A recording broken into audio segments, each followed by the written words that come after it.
Can you guys believe that Atletico Madrid asked for 70 to 80 million euros for Joao Felix? Barcelona are going to be like, are you okay? Like, are you guys fine? Do you guys need to go to the hospital? Do you guys need to go and find some therapy? Do you really think that we have the capability to sign Joao Felix for 70 million euros or 80 million euros, and especially for a player that has not even shown that he is worth around that type of money? I woke up to this news and I'm like, dude, whoever is the CEO of Atletico Madrid, I know they sniffed some cocaine. I know that they probably smoked some kush or something, because like, who in the hell asked for 70 million to 80 million euros for Joao Felix? But let's talk about this, right? Because it has also been said that Barcelona are willing to keep Joao Felix but not pay 70 million euros to 80 million euros. What they would like to do is extend Joao Felix on another loan deal. So here's the thing, right? Joao Felix signed with Barcelona back on September 1st. It was a loan deal, and it was quite clear that at that time, Joao Felix needed a club to stay in, because at Atletico Madrid, there were tensions between Diego Simeone and Joao Felix, which is why he got loaned to Chelsea. And at Chelsea, when he got to Chelsea, he scored a couple of goals, he provided a couple of assists, but it was not enough. And when Pochettino came in as the brand new manager of Chelsea, Pochettino was like, I don't want Joao Felix either. So he went back to Atletico Madrid, and Atletico Madrid had a decision to make, which was to keep Joao Felix for the season or to let him go on another loan yet again. And that is why Barcelona came into the picture and they said, we'll take Joao Felix away from you guys, but on a loan deal, which is why we have Joao Felix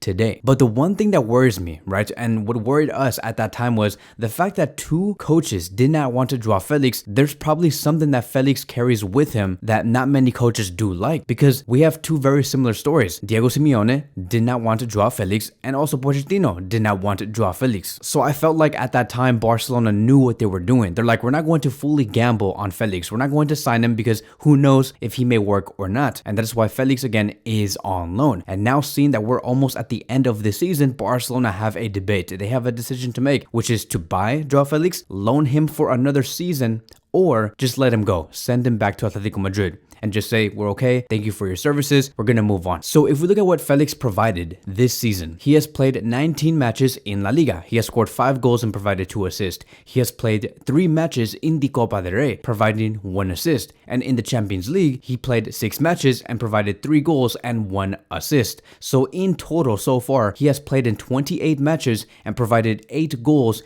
and 4 assists. In my opinion, knowing this player's level and what he could do, he is currently under delivering. Now, for any left winger, scoring 8 goals and providing 4 assists, that is decent. That is solid. But again, in my perspective and in my honest opinion, I see Joao Felix as a player that can be one of the world's best. I do think that Joao Felix is a great, phenomenal player if he wants to be. So seeing the projection of him and looking at the current numbers, he is under delivering. Now, there could be a debate, right? Many might say, but Kevin, that is because Joao Felix is playing in a very dysfunctional Barcelona, which I would say is untrue, because the numbers that he is bringing at Barcelona is better than the numbers at Atletico Madrid and at Chelsea. So the quality of service that Felix is getting at Barcelona is much better than Atletico Madrid and Chelsea. And I do believe that he's in a better environment to score even more goals, which is why, again, I'm saying that his numbers should be much better. Also keep in mind that he is entering his prime. He's 24 years old. I'm pretty sure that he is much more mature. He understands football better. He's getting more support from the Barcelona players like Pedri, Gundogan, Frankie de Jong, Lewandowski, Rafinha. He's also being placed in better positions to score, so he should be doing much better than what he's currently doing right now. And to Deco and Xavi Hernandez, this is a problem, which is why Marca has reported, and what I have said before. At the moment, Barcelona's idea is to request the loan of Joao Felix for 1 more season. Atletico Madrid wants 70 to 80 million euros for a permanent deal, which Barcelona have no intentions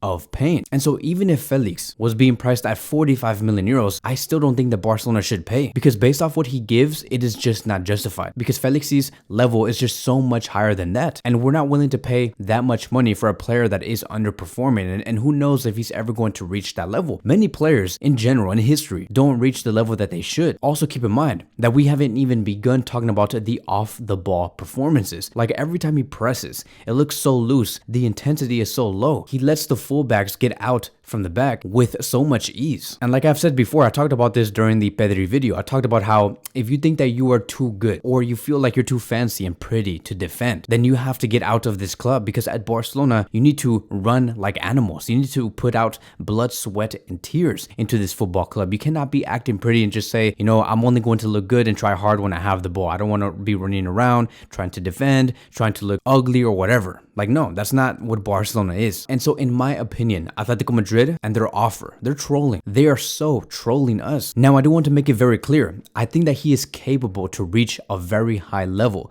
Like, I do see him as one of the top 6 to 7 players in the world. But that's if Joao Felix wants to be that, and he believes that he could be that type of player. Let me tell you, you know what's not going to get you there is if you put your head down and you act all sad only because the coach prefers a certain player over you, and now you have to be benched, because that is what Joao Felix was doing back at Atletico Madrid and Chelsea. You need to have the winning mentality. Like, if you don't play and you get benched and another player is being preferred over you, you need to respond. You need to welcome the competition. Rafinha loves the competition. He loves the fact that Lamine Yamal is becoming better than him, because that is only going to allow for Rafinha to uplift himself and become better. Joao Felix needs to have the exact same idea. Now, luckily for us, recently Joao Felix scored because he just returned from injury. But let's see if Felix can keep this going, because once Ferran Torres returns, once Vitor Roque returns, what are you going to do? What if Vitor Roque finds his goal scoring form? What if Ferran Torres continues to perform and becomes a off the ball master while scoring a couple of goals? What if that happens? How is Joao Felix going to react? And let's see what happens in these next 3 to 4 months. So as of now, the loan option is the only way. I do think that giving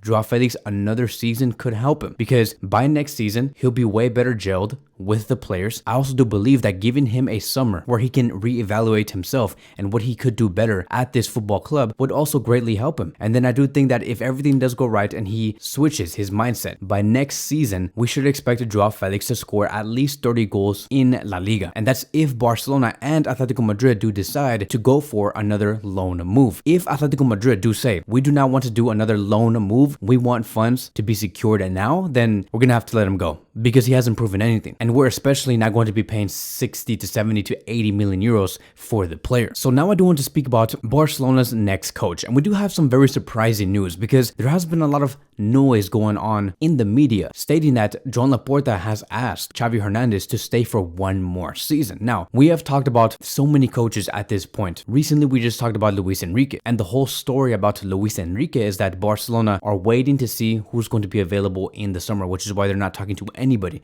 And they're also eyeing Luis Enrique. An option like Luis Enrique excited many fans. Even with Pep Guardiola back in 2021, he said if Barcelona want to go for a different coach, they should go for Luis Enrique. So there's a lot of hype behind Luis Enrique's name and his potential return to Barcelona. But recently, in the past 5 to 6 hours, according to Sport, they have claimed that Joan Laporta has asked Xavi Hernandez to stay for one more season, but Xavi won't change his mind. His decision is officially made. Now, another source has also claimed that Xavi has not changed his decision about his departure. He wants to leave, as he has already announced and repeats at every press conference. Now, here's what gets very interesting. Deco told Tot Costa, and I quote, "We are not talking about the future coach. We have not made any decisions yet. It is still very early. We have nothing against Xavi. As for Xavi continuing, at the moment, there is no such possibility. If this possibility comes, we will discuss it at that moment." So what we basically got here is that Barcelona's intentions is for Xavi to stay. Deco is not even ruling off Xavi's exit completely. And if you ask me, what are the chances of Xavi staying? I would say a 50-50. And look, I understand that Xavi Hernandez has said that he wants to leave because it is the best for the club. I don't expect Xavi Hernandez to also say,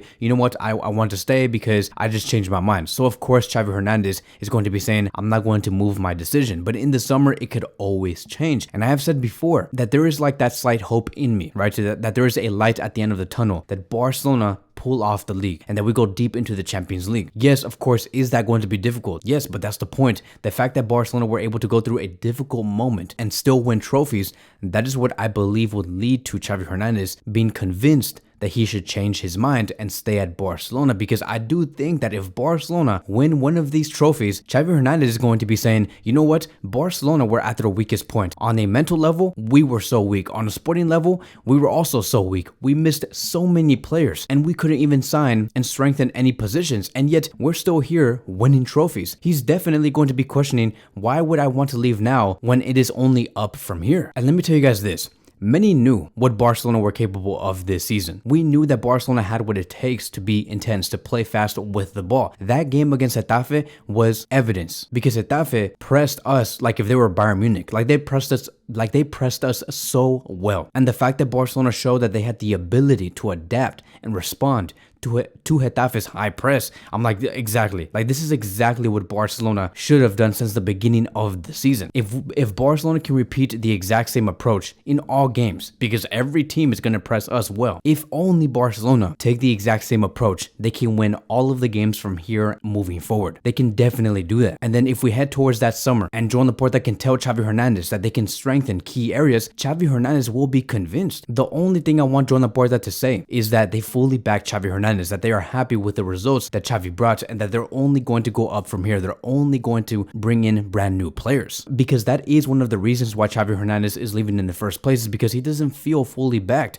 It's just too much struggle. Not many people are on board with Xavi Hernandez, and the only thing that Xavi Hernandez needs to feel is that he's being fully backed and that the results are there, because we can bring the results. These players have what it takes, and if Barcelona can win the Champions League or La Liga, the evidence of great results are there, and Xavi Hernandez will be seeing that. So now many people will be questioning, what about Hansi Flick? Look, the reason why Barcelona are inviting this preparation with Hansi Flick is because Barcelona want to be prepared for all avenues in case, Xavi Hernandez says, yes, even though I win La Liga or the Champions League, I still want to leave. They're just preparing for the worst case scenario, which is why they're going to be having all of these options open, like Hansi Flick, like Nagelsmann, like Tuchel, like De Zerbi, etc. Now, I know I'm going to be getting a little nerdy here, but what excites me? What excites me is that if Barcelona take the route of Xavi fulfilling his contract and Xavi gets convinced that he should be here for just one more season and stay until the summer of 2025, that is the perfect route and the perfect transition for Barcelona to say, okay,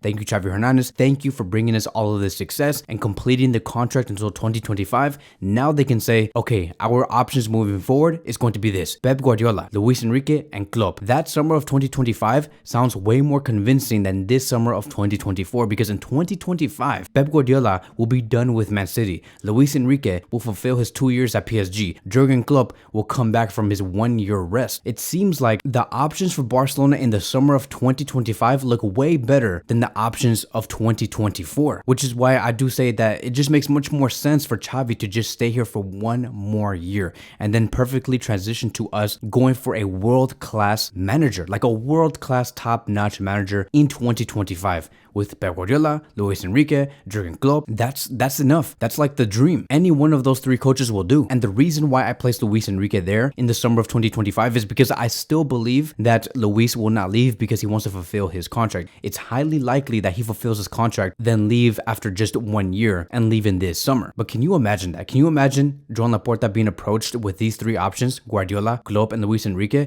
It's just, this is how I get like all nerdy and stuff, because I just nerd out about things like that, because it's just, I can't even answer you guys like what route I would go. I would go with either one of these three, and it would be a blessing for Barcelona either way for sure. But that is going to be wrapping up today's video. Thank you guys so much for watching, and I will see you guys in the next one.